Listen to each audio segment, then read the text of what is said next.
today. I keep imagining, I just keep seeing the sort of cinematic scene of the president's body man. Like, what was it, like a bouncer thing? Like the scruff of the neck kind of thing? Like, yeah, how does that happen? Not allowed to get the jacket. Yeah, and last night when this reportedly happened, it was not a warm night in Washington either. And so, you're out, kid. Yeah, this is, I have a feeling that eventually we will look back on this day and we will have more clarity about what happened. But right now, I agree. It feels like a complete spaghetti dinner and all related courses thrown up against the wall for us to try to figure it out. Well, enjoy. Oh, thanks. Appreciate it. And thanks to you at home for joining us this hour on What Now Passes for a totally normal, typical Tuesday in American news.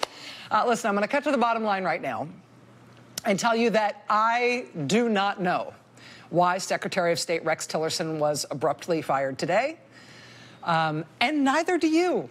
And anybody who says they do know, well, we're going to get as close as we can to that tonight. But right now, it is still a mystery.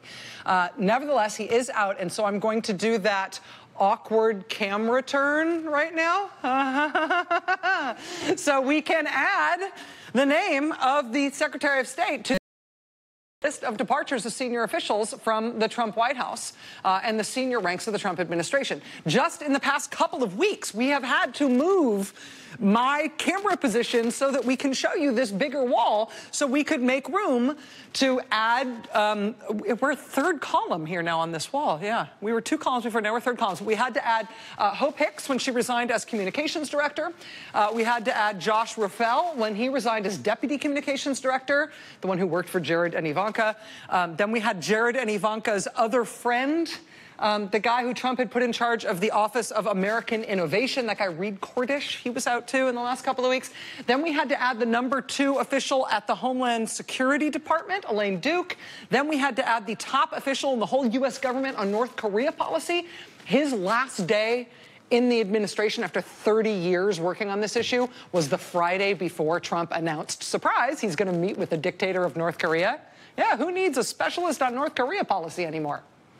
Then we had the ambassador to Mexico also announced that she was leaving, another 30-plus years in the Foreign Service. She was not invited to the meetings that Jared Kushner took when he went to Mexico last week. And then we had Gary Cohn, the White House chief economic advisor, also leaving as well. So we've had to develop this whole new system of trying to keep this list all in one place. Now, tonight, we've got to squeeze things even a little bit more, because now we've got to add in, drum roll please, the Secretary of State, Rex Tillerson, who apparently came back early from a trip to Africa, either because he was tired and not feeling great, or to make sure he'd be in U.S. airspace by the time he saw the president's tweet firing him. One of those two, depending on who you ask. Like I said, I don't know why Rex Tillerson was fired, and neither do you. But we're going to get as close as we can to that tonight. First, I'll tell you there's some stuff you should know that is related to the Russia scandal that pertains to Rex Tillerson, who was just fired as Secretary of State.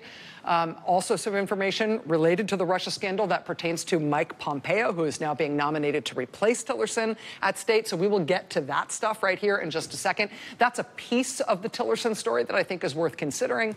But for the real skinny, for the real holistic story of what happened here today and why now, we are going to be talking tonight on this show to the reporter who has covered this beat better and longer than anybody else in the business, one of the legends of this industry. That reporter is going to be here live with us in just a moment, and I think she can get us closer to anybody else at explaining why Rex Tillerson was forced out today. Before I get away from the wall, though, I do also have to add a couple more names. First of all, we've got to squeeze in the #4 guy at the State Department, the Undersecretary of State for Public Diplomacy and Public Affairs. His name is Steve Goldstein. He was fired today, too. Apparently in relation to the Rex Tillerson firing. Goldstein put out a statement explaining that Rex Tillerson hadn't known he was being fired until he saw the president's tweet about it this morning. I guess the #4 job at the State Department, he was fired today after Rex Tillerson. We'll have more on that in a moment. We also had to make room on our big wall today for the head of NASA. The NASA administrator who was approved by the Senate during the Obama administration was a former astronaut named Charles Bolden. He resigned as NASA administrator the day Trump was sworn in, as did the deputy administrator of NASA.